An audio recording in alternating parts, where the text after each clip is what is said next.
Salut à tous, bienvenue dans ma nouvelle vidéo concernant les macros en Excel.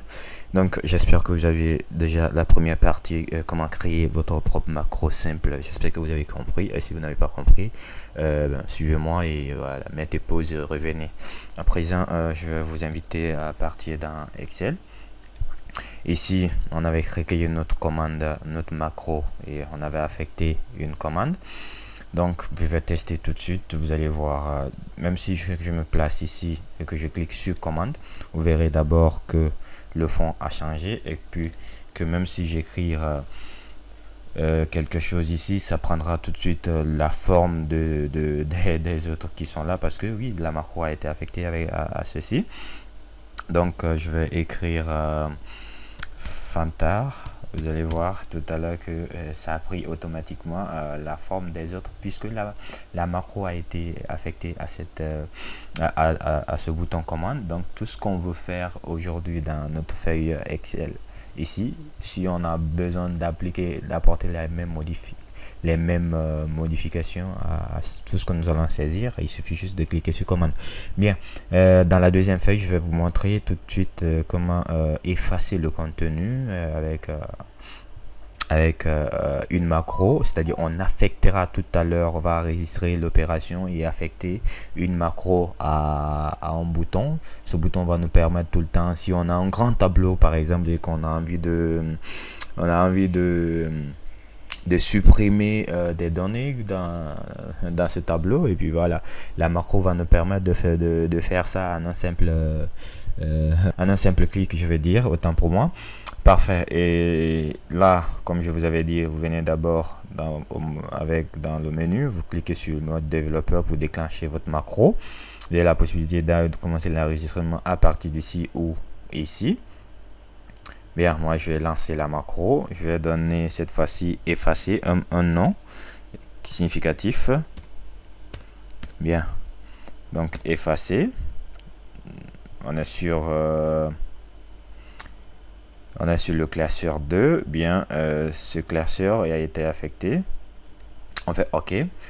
Ensuite, on commence l'opération de suppression. Si on veut supprimer la quantité d'ici plus le montant de là, donc je sélectionne tout simplement, je clique sur ma touche du clavier Supr ou bien Delete sur vous.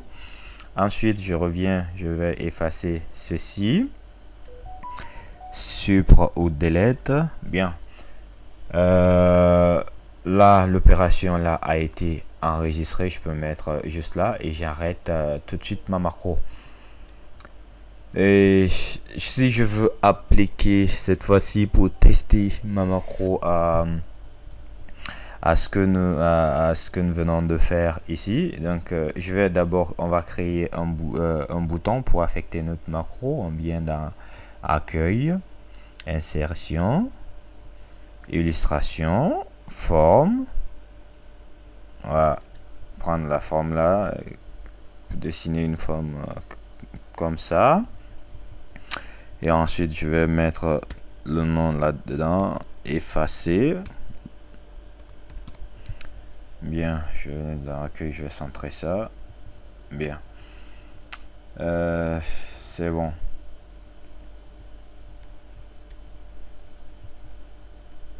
Ok, je vais le mettre en gras.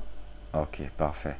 Là notre bouton est là, donc on va affecter notre macro à ce bouton. On fera clic droit puis affecter une macro et on cherchera le nom de notre macro. C'était effacé tout à l'heure, donc on va faire OK. Bien, notre macro, le nom de notre macro a été affecté à ce bouton. Ensuite, si on veut maintenant, on va remplir le contenu de ici. Je vais remplir le contenu. Ensuite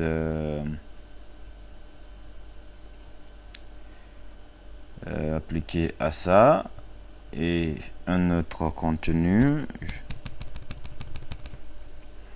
appliquer. Bien, Donc, si on veut tout simplement maintenant essayer la macro à ce tableau qui est là, on veut effacer. Tout ce qu'on a besoin de faire, c'est de venir juste et on va sélectionner notre tableau pour dire à notre macro que c'est ici l'opération va se passer. Et ensuite, on clique sur notre macro. Hop, vous pouvez voir tout à l'heure là où il y avait quantité et là où il y avait montant. Tout est parti parce que la macro a été affectée, la macro a été enregistrée selon ces données là. Donc, si vous avez un grand tableau comme ça et que vous avez tout le temps besoin de modifier le contenu de votre tableau et que vous avez tout le temps besoin d'effacer, donc créez tout de suite une macro et affectez votre macro à un bouton et ensuite vous sélectionnez votre tableau et vous cliquez sur votre macro, vous cliquez sur votre bouton que vous avez créé et vous allez voir tout à l'heure que c'est hyper simple et rapide. Votre macro a été affecté et puis voilà, le contenu du tableau a été effacé. Et je vous remontre la même opération, même si je mets T200, 2000 par exemple, je mets la même ici, je mets 7000, je mets également la même ici, la même chose. Ensuite, je vais effacer le contenu, je sélectionne juste mon tableau concerné et ensuite je clique sur mon bouton effacer. Vous allez voir tout à l'heure ici la quantité sera effacée, ensuite le montant sera effacé. Hop, vous pouvez à présent ajouter une nouvelle donnée. Si vous avez déjà prédéfini vos formules de calcul, ça sera automatiquement appliqué. Donc la macro, c'est comme ça. Dans l'autre vidéo, les gens m'avaient demandé comment maintenant, à présent que nous avons notre bouton et la macro a été affectée, comment on peut modifier le nom, comment on peut déplacer notre bouton. C'est simple. Si vous voulez faire une modification sur votre bouton là où la macro a été affectée, vous faites clic droit. Vous avez la possibilité de modifier ici ou d'affecter une nouvelle macro, ou bien vous venez à l'angle maintenant, vous avez la possibilité d'effacer, de donner un nouveau nom, ou bien de tirer votre bouton ou de réduire votre bouton, ou ensuite de déplacer votre bouton et placer là où vous voulez. Hyper simple. Après vous cliquez à l'extérieur, vous pouvez voir que votre bouton a été déplacé avec de la malice. Donc c'est un peu ça. Si vous n'avez pas compris, et revenez en arrière, mettez pause et voilà, j'espère que vous avez bien compris. Donc c'est un peu ça avec les macros. Dans la prochaine vidéo, je vous montrerai alors après comment personnaliser votre bouton avec la macro et pour pouvoir lancer des impressions rapides. Merci.